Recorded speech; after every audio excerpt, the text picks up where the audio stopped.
Now, authorities and volunteers admit search efforts have been quite difficult following all the rain in recent days, which caused the Des Plaines River to flood.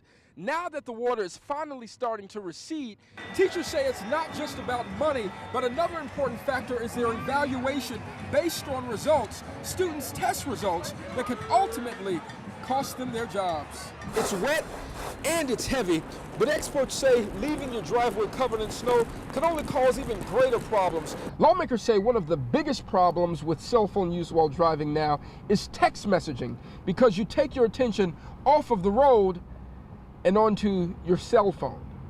$4.14 per gallon for regular gas, absolutely crazy. But come fall, hopefully, experts say when you insert your credit card, 94 flights and more than 1,600 stairs. So if it's your first stair climb, here's some tips. First, use the handrail. It's gonna be your best friend. Then, you wanna pace yourself. Last but not least, don't forget your music. Enjoy it on the way up. Protesters marched about a mile to Boeing headquarters in downtown Chicago, and when they arrived, to their surprise, Chicago police outnumbered them.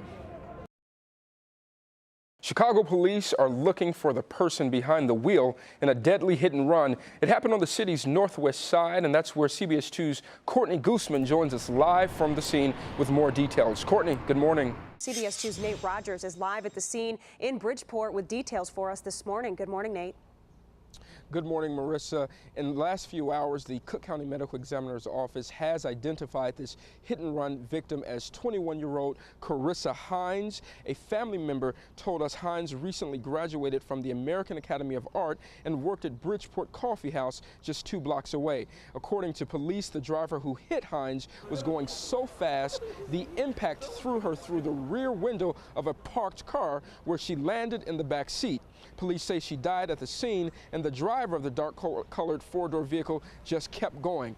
This all happened around 11 o'clock last night. Now, Hines was well known in this area since she also lived nearby.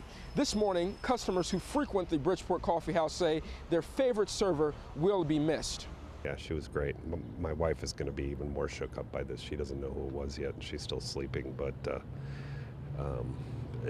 it's somebody she really liked at the place, so one of our favorites. Also, neighbors tell us they believe the car that hit Hines did blow a stop sign. Police are, of course, still looking for that driver. We're live in Bridgeport. Nate Rodgers, CBS 2 News. Marissa? Such a sad story. All right, Nate, thank you. He is a child. No child deserves what he got, and he doesn't need to be floating around in nowhere land. It's been 2 weeks, few leads, and still no sign of Breon Hunter. But despite that, a group of volunteers are determined to find his body. Stick together. We want to be safe out here. Don't leave anything unturned. Prosecutors say the 1-year-old was brutally beaten by his own mother, Lakeisha Baker, who initially said her son was kidnapped and she was attacked. They pulled up out of the alleyway and told me, then we said, we want to see you right here no more. Start beating me, and all I hear is my baby just screaming. Baker later told police she and her boyfriend, Michael Scott, beat the toddler with a belt and hanger, then dumped his breathless body into the Des Plaines River in Maywood. Now, authorities and volunteers admit search efforts have been quite difficult following all the rain in recent days, which caused the Des Plaines River to flood. Now that the water is finally starting to recede, crews believe the child's body will be found. If it was my boy, I would want somebody out there searching. I'd be out there searching until they found him. Today's search team included people that never met little Breon, but were moved enough to help find him. He's a gift from God, and now he's gone, and he needs to be at peace. Now, those volunteers say they will not stop searching until little Breon's body is found. Meanwhile, the child's mother and her boyfriend are charged with his murder. Nate Rodgers, CBS News. The Chicago Transit Authority has made $200 million in transit card sales this year, but it's unknown how much they've lost through card scams. Well, after a call into our newsroom of hot spots in Chicago where you could illegally purchase fare cards, I decided to go undercover and see just how easy it is. Transit card hustlers aren't disguised. They look like you and me and are often found at bus and train stops loaded with commuters. Their goal? To make a quick dollar, thus cheating the CTA.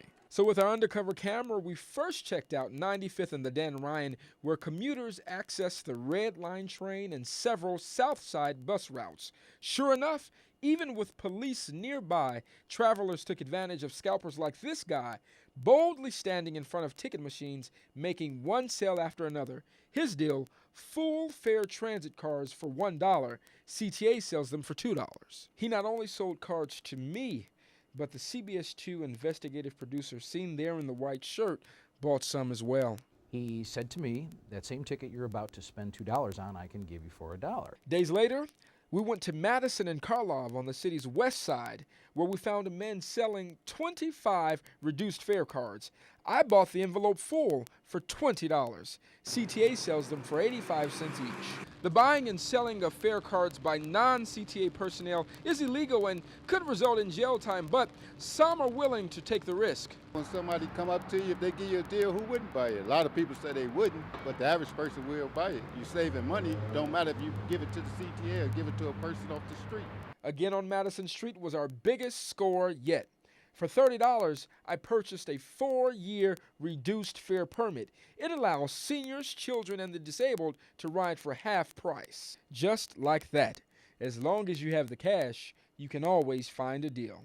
Not so much a deal for CTA's president, Ron Huberman.